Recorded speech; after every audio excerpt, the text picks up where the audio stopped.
Bismillahirrahmanirrahim. Assalamualaikum warahmatullahi wabarakatuh. Ayah bunda yang baik, alhamdulillah kita berjumpa kembali dalam ruang ilmu, dan insya Allah diskusi kita niatkan bagaimana kita menjadi orang tua yang terus menjadi lebih baik. Rasa syukur kita karena Allah Subhanahu wa Ta'ala memberi kita kesehatan, kesempurnaan nikmat ini dalam bentuk kebahagiaan kita berkumpul bersama keluarga menjadi satu karunia dan kenikmatan yang sungguh luar biasa. Tentunya dari beberapa diskusi kita sebelumnya, semoga ayah bunda telah bisa merasakan bagaimana perasaan cinta kita alirkan kepada seluruh anggota keluarga kita, menghasilkan satu kebahagiaan tersendiri bagi kita orang tua dalam membersamai keluarga, khususnya dalam pandemi corona ini yang kita tidak tahu kapan skenario Allah ini berakhir. Bagi kita adalah menerima dan memberikan bentuk pelayanan yang terbaik dalam kondisi-kondisi kita berkumpul bersama, karena salah satu kunci kesehatan kita adalah kebahagiaan. Salawat dan salam pada Rasulullah Shallallahu Alaihi Wasallam, karena suri tauladan kita, bagaimana pelan-pelan dan penuh kesungguhan kita mulai seperti apa Rasulullah menjalankan aktivitas kehidupannya, mulai dari bangun tidur, aktivitas makan, aktivitas membersamai keluarga, aktivitas ibadah, dan kembali kita beristirahat pada malam harinya. Semoga momentum skenario yang Allah berikan sekarang ini memberikan hikmah yang besar bagi kita semua untuk kita bersama-sama pelan-pelan dan bersungguh-sungguh menapaki kembali bagaimana Rasulullah menjalani kehidupannya, karena beliau adalah contoh terbaik kita. Dengan salawat dan salam kepada beliau, mudah-mudahan syafaatnya kita nantikan di yaumil akhir kelak. Ayah bunda yang baik, diskusi kita sebelumnya adalah bagaimana atau ungkapan perasaan atau ungkapan cinta secara verbal itu boleh jadi memberikan, kalau kurang tepat memberikan penerimaan yang berbeda oleh ananda yang kita sebut sebagai blokir komunikasi. Ada satu hal, ungkapan cinta menurut kita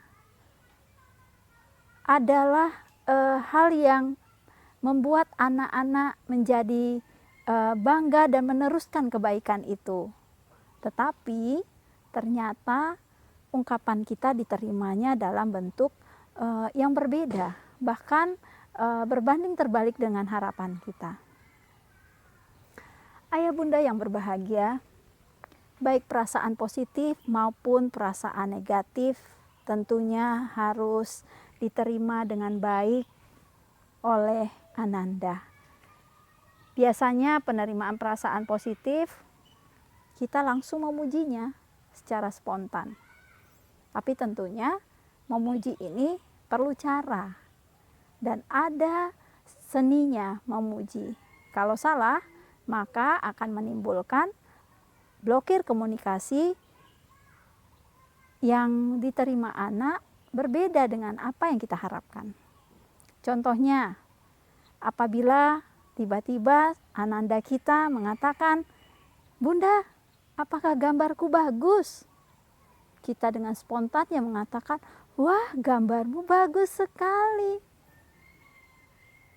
Ternyata secara jujur, penerimaan anak adalah, "Kok gini aja bundaku bilang bagus?" Itu ya. Ayah bunda, ada pendapat yang berlainan yang selama ini kita tahu bahwa pujilah anakmu, jangan pelit memuji.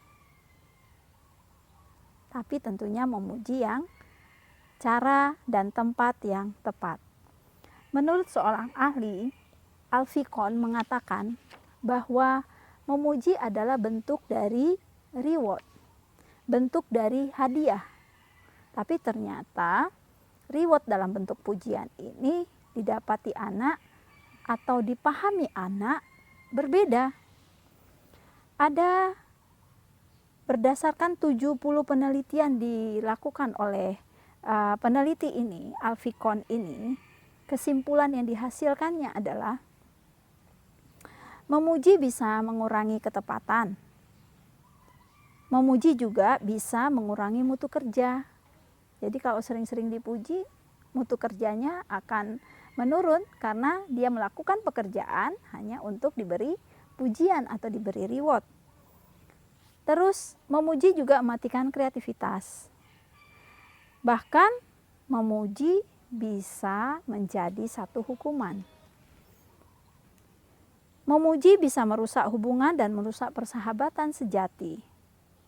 Terus memuji juga tidak mendorong untuk melakukan eksplorasi, bahkan mengurangi keberanian.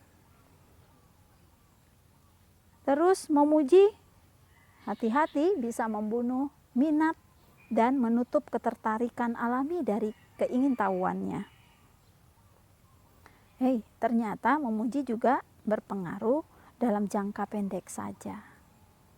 Nah, jadi kita bertanya, apakah pujian yang selama ini kita lakukan telah membawa dampak baik seperti yang kita harapkan? Coba kita diskusikan bersama. Benar bahwa memuji bisa jadi menjadi satu panis, ya. Reward bisa menjadi satu panis. Misalnya begini, kalau kamu bisa mengerjakan ini dengan baik, maka Bunda akan memberikan ini. Harapan kita apa? Harapan ananda kita melakukan itu dengan baik. Tapi apa yang ditangkap oleh anak? Kalau aku tidak melakukan dengan baik, aku nggak dapat. Jadi dia melakukan sesuatu itu karena ada imbalannya. Nah, akhirnya dia merasa tertekan melakukan itu. Ya. Reward ada sesuatu yang diberikan karena melakukan sesuatu yang kita inginkan, ya.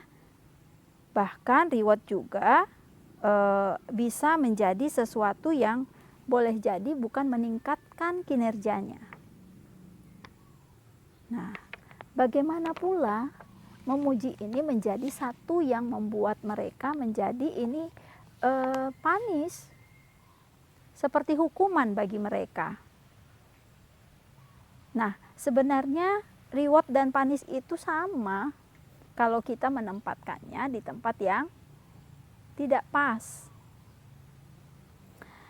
Ketika misalnya seorang diumumkan nilai yang terbaik adalah, nah biasanya kita dulu selalu juara 1, juara 2, juara 3.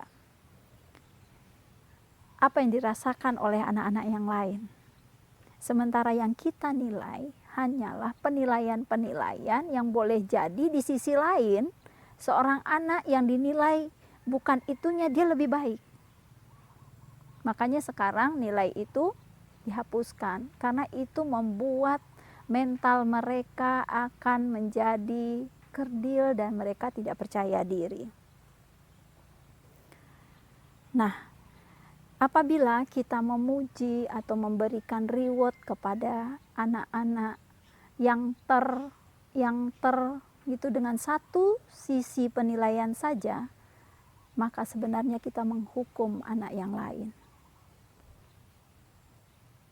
Nah, ini penting kita perhatikan dan kita rasakan perasaan-perasaan anak yang lain. Kalaupun akan memberikan hadiah, nilailah semua. Karena kita yakin bahwa anak kita adalah punya kelebihan dan keunikannya masing-masing. Jadi Bunda, pantang bagi kita untuk memuji atau membandingkan mereka dengan yang lain. Kalaupun kita ingin menyampaikan, sampaikan seluruh kebaikan-kebaikannya. Anak pertama dia memiliki kelebihan apa, anak kedua kelebihannya apa, ketiga dan seterusnya. Jadi jangan hanya kita menilai hanya satu penilaian dari sudut pandang hanya satu saja. Ternyata berikutnya adalah memuji itu merusak hubungan. Bagaimana bisa terjadi? Contohnya seperti tadi, bahwa sistem penghargaan itu biasanya tercipta karena persaingan dalam kelas. Jadi ada anak pintar, pintar apa? Pintar akademik. Nih hati-hati kita menilai anak-anak bahwa mereka pintar di semua bidang sesuai dengan keunikan mereka. Hargai itu. Jangan sampai kita melihat satu sisi, anak ini pintar matematika, pintar IPA. Dulu, mudah-mudahan sekarang tidak ada guru yang melihat bahwa anak itu hebat dilihat dari sisi-sisi nilai-nilai yang bagus. Kepatuhannya saja. Padahal ada sisi lain yang kita lupa, bahwa anak memiliki keunikan yang berbeda. Tentunya itu harus kita hargai. Ayah bunda yang baik, semoga apa yang keluar dari lisan kita mudah-mudahan berdasarkan cinta, bukan karena kita ingin mengerdilkan mereka satu sama lainnya. Tapi bagi kita adalah orang tua yang lisan kita dan menghargai setiap kelebihan mereka. Hatta sekalipun kita diberikan amanah anak-anak yang memiliki keunikan khusus, yang mereka punya kelebihan. Kami memiliki anak di sekolah ini dengan menggabungkan anak-anak yang menurut kami adalah anak-anak istimewa di dalam satu kelas bersama-sama dengan anak-anak yang lain. Karena kami ingin anak-anak lain juga merasakan bahwa di dunia ini orang tidak sama seperti mereka. Ada yang bisa ini, ada yang gak bisa ini. Mereka bisa ini, ternyata ada anak lain yang belum bisa. Di sini untuk anak-anak yang normal, bisa jadi mereka akan melihat, oh ternyata Allah itu maha adil. Dan menggabungkan anak ini bagi kami hikmah luar biasa. Anak-anak bisa saling menghargai, bisa saling membantu, bahkan kerjasama mereka di kelas untuk menghargai teman-temannya luar biasa. Suatu hari seorang anak ikut kegiatan market day kelas. Anak yang istimewa tentunya dia kesulitan untuk menyampaikan atau berucap atau menawarkan atau menghitung uang kembalian. Ternyata teman-temannya luar biasa. Saya bertanya, kamu jualannya mana? Aku telah habis, Bu. Aku bantu temanku. Karena dia belum bisa ngomong. Belum jelas ngomongnya, aku bantu. Nah, penghargaan ini membuat kita mensyukuri. Dan kita juga belajar dari mereka bahwa ketulusan hati mereka membantu dan melihat bahwa ada temannya yang belum bisa melakukan hal yang menurut dia bisa. Mereka saling membantu. Sisi lain kadangkala kami sampaikan, menurutmu apa kelebihan temanmu ini? Dia bilang, dia hebat, Bu, ingat semua mobil yang ada di sekolah. Siapa yang bawa mobil, mereknya, dia ingat. Ya, bahkan merek ban mobil. Dan dia selalu bilang, mobil ibu ini mana? Bannya apa? Dan itu diakui oleh teman-temannya, dia punya kelebihan itu. Ada lagi yang mengatakan, kelebihan temanmu apa? Tulisannya rapi loh, Bu, walaupun lambat. Ada lagi kelebihannya apa? Dia ramah. Ya. Jadi Bapak Ibu yang berbahagia, kalau anak kita, apalagi Bapak Ibu guru, silahkan melihat seluruh kelebihan mereka. Tidak ada lagi bagi kita mengatakan, ya silakan kalau kamu bisa mengerjakan ini ke depan, maka nilainya sekian. Anak yang gak senang matematika, dia akan merasa sedih. Dia cuma kuat di olahraga. Jadi seluruh bidang harus kita hargai. Seni memuji itu penting. Karena memuji yang pertama bisa menjadi hukuman. Kalau salah kita tempatkan, dia merasa terancam dan terhukum. Dan itu menjadikan mereka kehilangan percaya diri. Ada seorang anak yang pindah ke sekolah ini karena dia selalu dikatakan secara tidak langsung, gurunya selalu bilang, silahkan kamu ulangi lagi ya, tulisanmu kurang jelas. Besok ulangi lagi, tulisanmu kurang jelas. Tapi tidak pernah dihargai bahwa dia telah memberikan proses yang luar biasa untuk memperbaiki tulisannya. Akhirnya dia down dan mau ke sekolah dan merasa bahwa dia tidak pernah dihargai.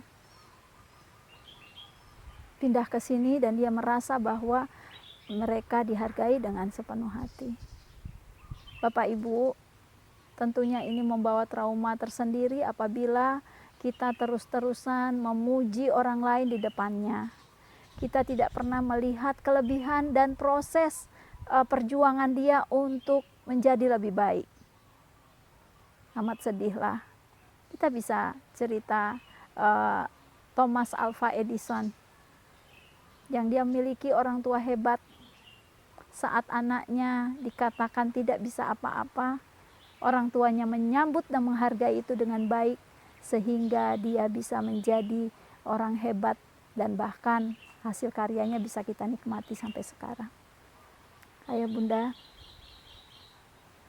tentunya bagi kita tidak ada ruang atau tidak ada kesempatan bagi lisan kita untuk mengatakan perkataan yang hanya pada satu orang saja. Tidak boleh bagi lisan kita untuk mengatakan bahwa oh adikmu lebih pintar darimu, adikmu bisa nyusun ini kok kami tidak bisa jadi contoh. Maksud kita supaya dia termotivasi, tapi yang diterimanya bukan itu. Kita hanya melihat itu saja. Nah tentunya pujian yang kita berikan kepada orang lain di antara mereka itu membuat hukuman bagi dirinya. Mentalnya akan down, mentalnya akan jatuh. Bahkan itu menjadi seperti pujian bisa merusak hubungan pertemanan, bisa dendam. Kenapa dia terus yang dipuji?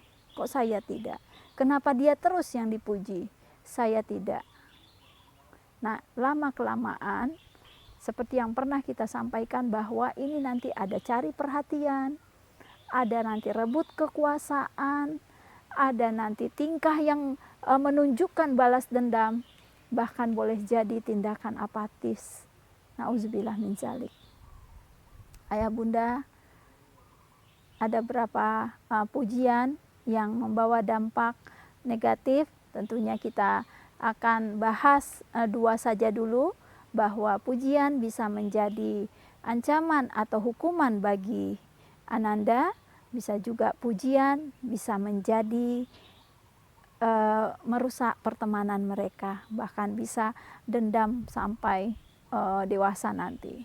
Ada kejadian yang pernah saya temukan bahwa dia tidak mau bertemu dengan temannya itu karena dia saingan di kelas waktu masa SD sampai SMP, dan itu tidak tuntas sampai dewasanya.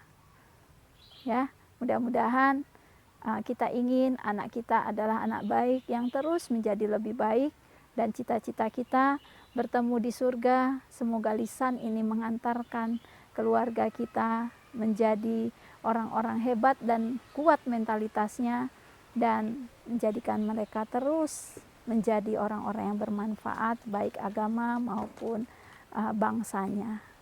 Wallahu a'lam bishawab. Terima kasih atas perhatian ayah bunda semua.